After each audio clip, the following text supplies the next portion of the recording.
찬송가 279장입니다. 279장.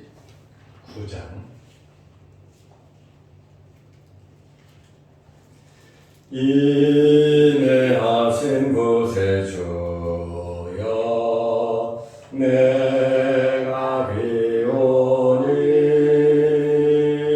죄인오라 하실 때에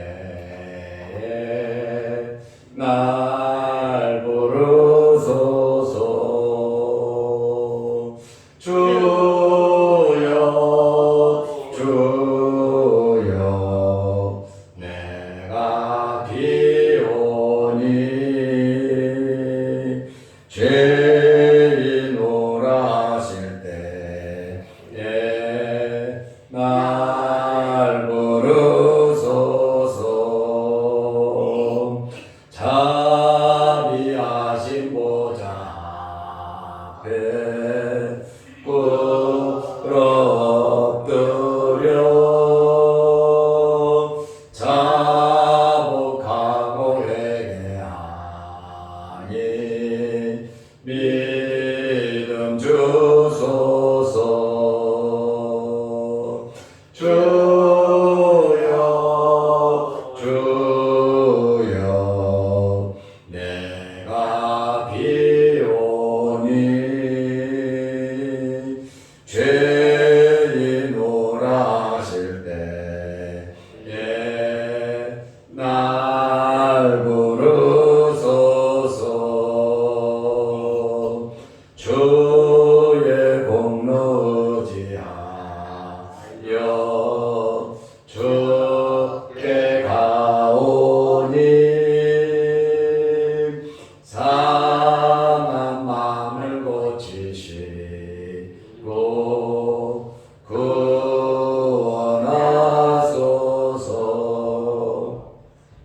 주여 주여 내가 비오니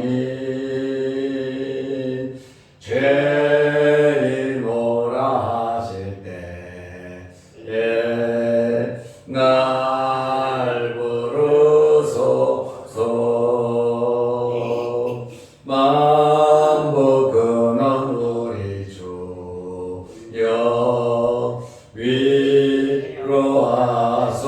위로하소서.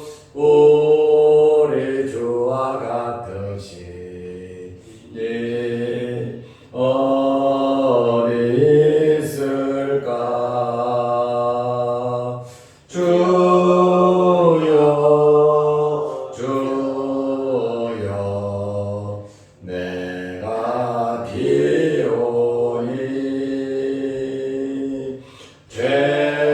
죄인오라 하실 때에 날 부르소서.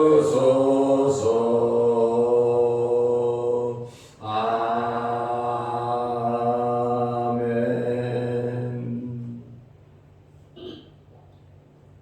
사도신경으로 우리의 신앙을 고백하겠습니다.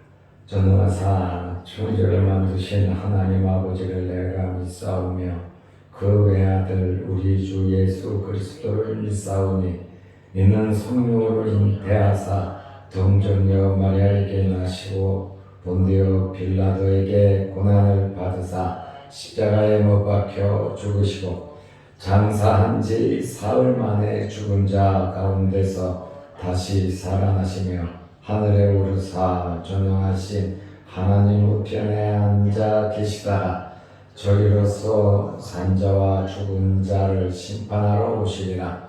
성령을 믿사오며 거룩한 공회와 성도가 서로 교통하는 것과 죄를 사하여 주시는 것과 몸이 다시 사는 것과 영원히 사는 것을 믿사옵나이다. 아멘. 마태복음 3장 7절에서 10절 말씀까지 보겠습니다. 요한이 많은 바리새인들과 사두개인들이 세례 베푸는 대로 오는 것을 보고 이르되 독사의 자식들아 누가 너희를 가르쳐 임박한 진노를 피하라 하더냐. 그러므로 회개에 합당한 열매를 맺고 속으로 아브라함이 우리 조상이라고 생각하지 말라. 내가 너희에게 이르노니 하나님이 능히 이 돌들로도 아브라함의 자손이 되게 하시리라. 이미 도끼가 나무 뿌리에 놓였으니 좋은 열매를 맺지 아니하는 나무마다 찍혀 불에 던져지리라. 아멘. 10절 말씀까지 보았습니다. 오늘은 세례 요한의 선포에 대해서 말씀을 드리겠습니다.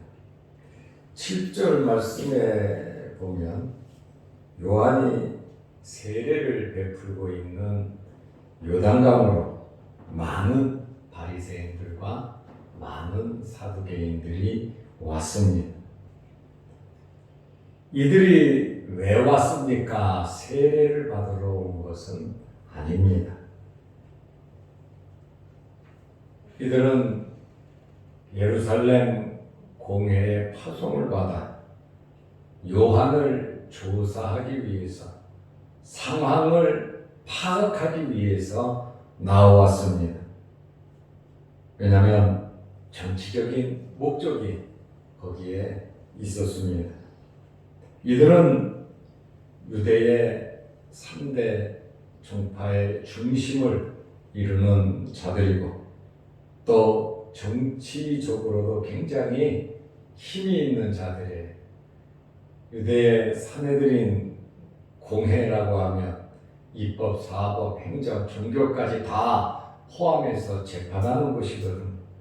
그런데 대부분 이 사람들이 차지하고 있었습니다. 먼저 바리새인은 헬라어로 파리사이온, 히브리어로 파라시라고 하는 말인데 바리새라고 하는 이름의 뜻은 구별된 자, 성별된 자, 분리된 자라고 해석할 수 있습니다. 그래서 바리새인들을 분리주의자라 그래요. 이 당시에 바리새인들의 숫자는 한 10,000명 정도 있었습니다. 그리고 사두개인은 헬라어로 사두카이온이라고 하는 단어인데 이 사두개인의 시작은 어디냐? 다윗과 솔로몬 시대에 제사장이 있었어요. 열왕기상 1장 18절 말씀에 보면 사독이라고 하는 제사장이 있었는데 이 사독의 후예들을 중심적으로 해서 모여 사두개인들이 되었습니다. 이 사두개인들은 대부분 제사장들입니다. 이들은 정치에 깊게 개입된 사람들이고 경제적으로도 굉장히 부유한 사람들입니다. 그리고 대부분 제사장이었고 이들은 모세 오경만 믿습니다. 모세 오경 외에는 하나님의 말씀으로 인정하지를 않는 자들이 사두개인들입니다. 천국과 지옥도 믿지 않습니다. 천사도 믿지 않습니다. 부활도 믿지 않습니다. 그리고 하나님의 뜻, 하나님의 섭리도 이들은 믿지 않습니다. 그래서 이들을 가리켜서 자유주의자들이라 이렇게 지칭을 하고 있습니다. 세 번째 종파는 에세네파인데 이들은 유대 광야에서 토굴 속에서 금식을 하면서 금욕을 하면서 영적인 체험, 신비주의자들입니다. 그래서 이스라엘의 3대 종파하면 바리새파, 사두개파, 에세네파 이렇게 말을 하는데 요한이 광야에서 생활할 때에 바로 그 장소들 또 바위 속에서 불 속에서 에세네파 사람들이 기도하면서 기도하고 은혜를 체험하고 있었어요. 그렇지만 세례 요한은 SNF파는 아니다.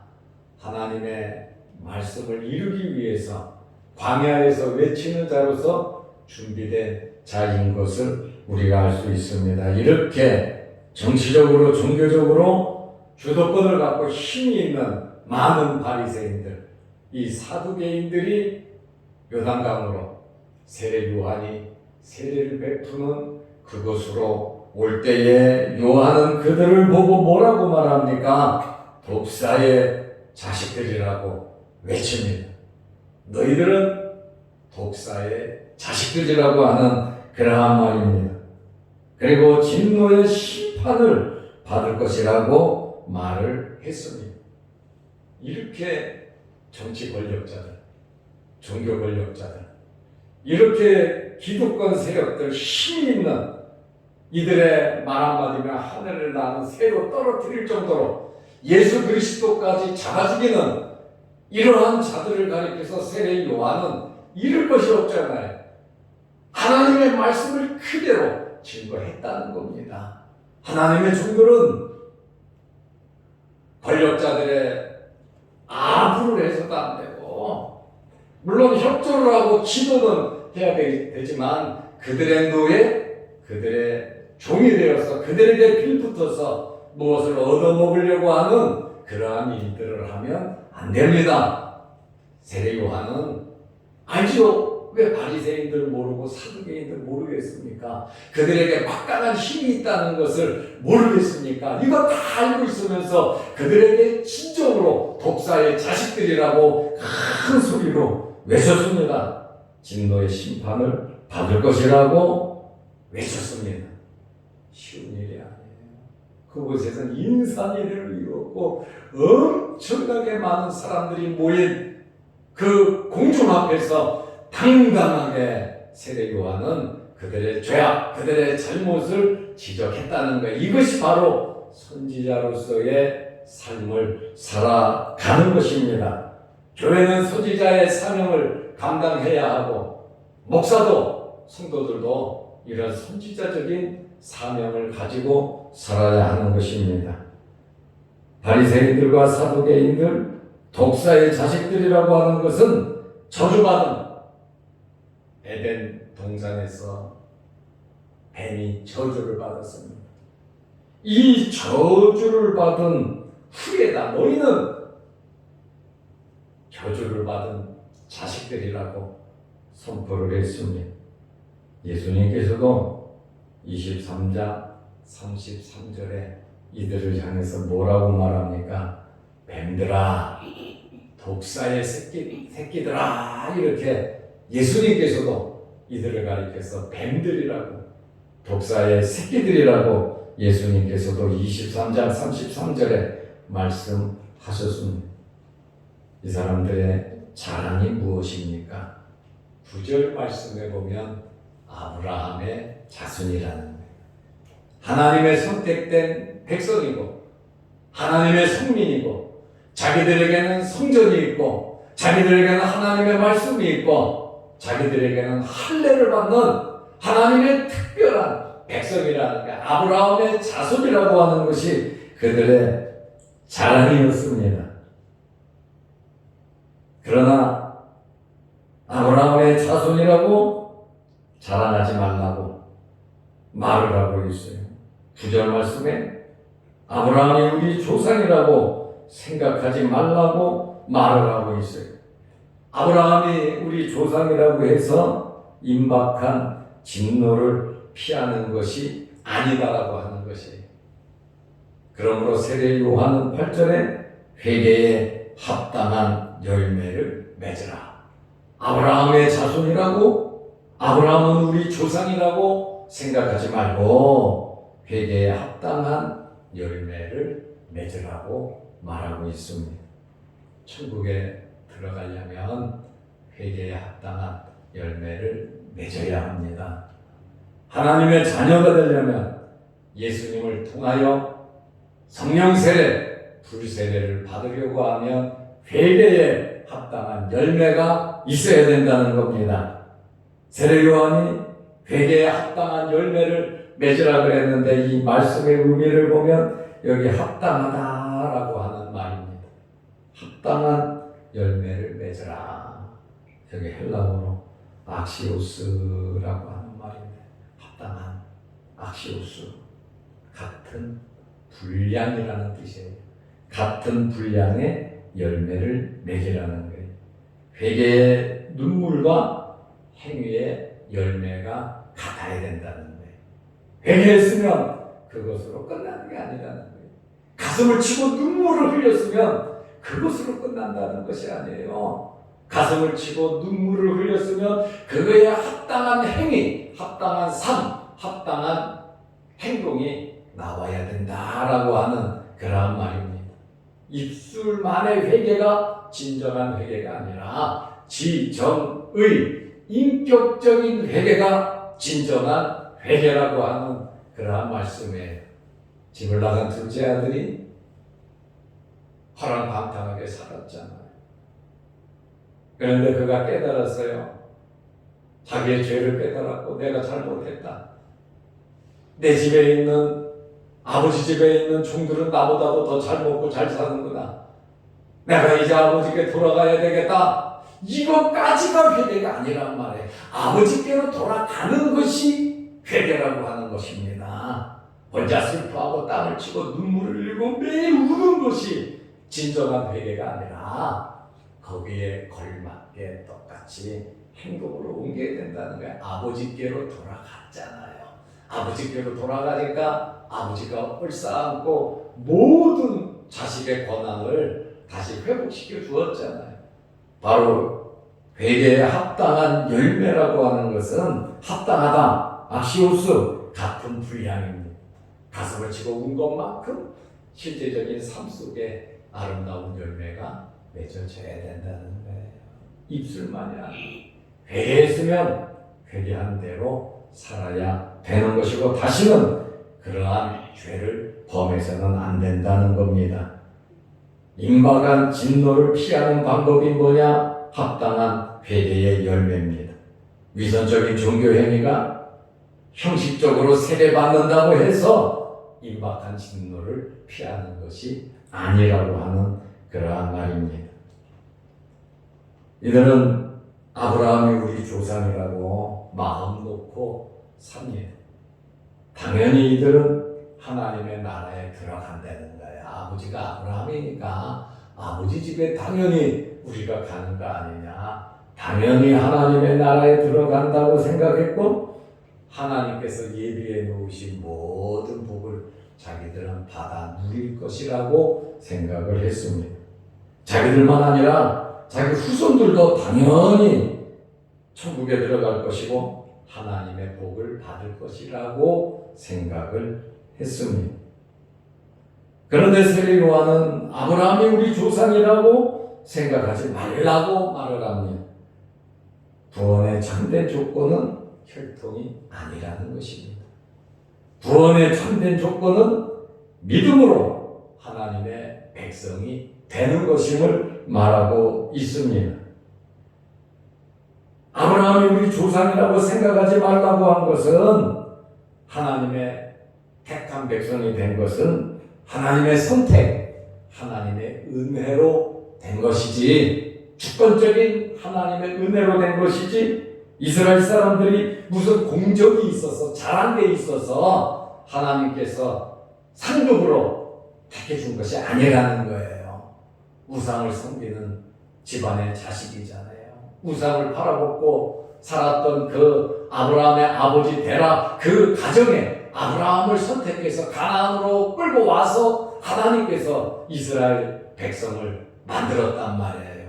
이것은 전적인 하나님의 은혜이지 그들의 공적이 아브라함의 공적이 없었다는 것입니다. 이것은 감사할 일이지 특권이 아니라는 거예요. 하나님의 자녀가 된 것은 그저 은혜에 감사할 일이지 특권의식을 갖고 우리는 천국에 간다, 우리는 하나님의 자손이다, 아브라함의 후손이다 절대로 자랑거리가 아니라는 것이에요. 구원은 회개의 세례를 받고 예수 그리스도를 통하여 성령 세례와 불 세례를 받아야 구원받는 것이지 아브라함의 자손이라고 구원받는 것은 아니라고 하는 말입니다. 유대 랍비들은 무엇을 가리키는지 압니까? 할례받은 자들은 한 명도 지옥에 갈 자가 없다고 유대 랍비들이 가리켜요. 그래서 유대인들은 할례를 생명같이 여기고 할례를 받는단 말입니다. 이렇게 아브라함의 자손은 당연히 구원받는다고 하는 교만한 마음에 사로잡혀 있었습니다. 그래서 9절에 세례 요한이 말합니다. 하나님이 능히 이 돌들로도 관야니까 강가니까 돌들이 많잖아요. 돌들을 가리키면서 세례 요한이 하나님께서는 능히 이 돌들로도 아브라함의 자손이 되게 하신다고 했습니다. 하나님은 창조자시잖아요. 흙으로 사람을 만드셨잖아요. 주님께서 오병의 기적을 베푸시며 12영이 더 되는 천사를 통해서 다 멸할 수 있으심에도 불구하고 십자가를 지셨는데 하나님께서는 능히 못하실 일이 없다는 거예요. 세례 요한의 이 말은 너희들이 회개하지 아니하면 이 돌들처럼 버려진다는 것입니다. 하나님은 이 돌들로도 아브라함의 자손이 되게 하신다고 말씀하셨어요. 예수님이 예루살렘에 입성하실 때에 호산나 다윗의 자손이 찬양을 하잖아요. 이 찬양을 못하게 하니까 이 돌들이 찬양한다고 그러잖아요. 돌 같은 이방인들도 하나님의 자녀가 될 수 있는 그러한 이야기를 하고 있습니다. 그러므로 10절 말씀에 보면 좋은 열매를 맺지 않으면 찢겨 불에 던져진다고 말을 하고 있습니다. 심판을 말하는데 심판을 가리켜서 완전히 소멸하는 불로 표현을 하고 있습니다. 좋은 열매를 맺지 않으면 심판을 받는다는 것입니다. 이미 도끼가 뿌리에 놓여있다. 현재 완료형입니다.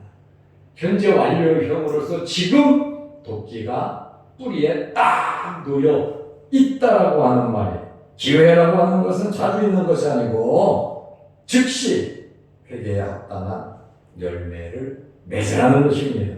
지금이 바로 은혜 받을 때, 지금이 바로 구원의 날인 것입니다. 그러므로 천국이 가까웠다라고 하는 이 말씀 2절에 회개하라 천국이 가까웠다고 세례 요한이 첫 마디가 이거잖아요. 예수님께서도 회개하라 천국이 가까웠다, 하나님의 나라가 가까웠다고 말씀하고 있어요.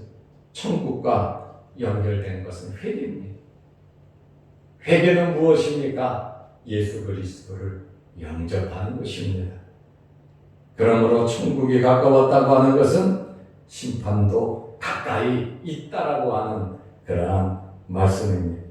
오늘 세례 요한이 많은 바리새인들과 사두개인들에게 엄청나게 많은 사람들 앞에서 당당하게 외친 이 소리를 우리 마음속에 새겨야 합니다. 우리의 삶 속에서 날마다 회개의 아름다운 열매를 맺어가고 좋은 열매를 맺는 저와 여러분들이 되시기를 바랍니다. 기도하겠습니다. 하나님 아버지, 오늘 우리는 세례 요한의 선포를 듣습니다. 많은 바리새인들과 사두개인들에게 독사의 자식들이라고 외쳤습니다. 회개에 합당한 열매를 맺으라고 했습니다. 아브라함이 우리 조상이라고 생각하지 말라고 했습니다. 돌들로도 아브라함이 자손이 되게 한다고 했습니다. 좋은 열매를 맺지 않으면 찍어 불에 던진다고 말했습니다. 하나님 아버지, 우리가 하나님의 자녀가 된 것은 은혜로 하나님의 자녀가 되었습니다. 이제 우리 남은 생에 하나님의 은혜 받은 대로 하나님 말씀대로 하나님께 영광 돌리며 살아가게 하여 주시옵소서. 오늘도 이 새벽에 우리를 일깨워 주시고 아버지의 전으로 불러주심을 감사합니다. 여러 가지 기도 제목으로 하나님 앞에 기도할 때 하늘문이 열리게 하시고 하나님께서 응답하여 주시옵소서. 영상으로 유튜브로 예배드리는 성도들에게도 성령의 뜨거운 체험이 있게 하시고 말씀의 은혜가 넘치게 하여 주옵소서. 육신의 질병으로 어려움을 당하는 성도들, 병원에 입원한 성도들, 코로나 백신 주사를 맞는 성도들, 주님 일일이 지켜 보호하여 주셔서 부작용 생기지 않도록 은혜 베풀어 주시고 특별히 수술한 성도들에게 빠른 회복의 역사가 있게 하여 주옵소서. 오늘 하루도 믿음으로 승리케 하옵소서. 우리가 만나는 모든 사람들에게 예수 그리스도의 사랑을 나누어 주게 하옵소서. 예수님의 이름으로 기도드리옵나이다. 아멘. 하늘에 계신 우리 아버지여, 이름이 거룩히 여김을 받으시오며 나라 임하옵시며 뜻이 하늘에서 이룬 것 같이 땅에서도 이루어지이다. 오늘날 우리에게 일용할 양식을 주옵시고 우리가 우리에게 주지는 자를 사하여 준 것 같이 우리 죄를 사하여 주옵시고 우리를 시험에 들게 하지 마옵시고 다만 악에서 구하옵소서. 대개의 나라와 권세와 영광의 아버지께 영원히 싸움나이다. 아멘. 자유로 기도하시기 바랍니다.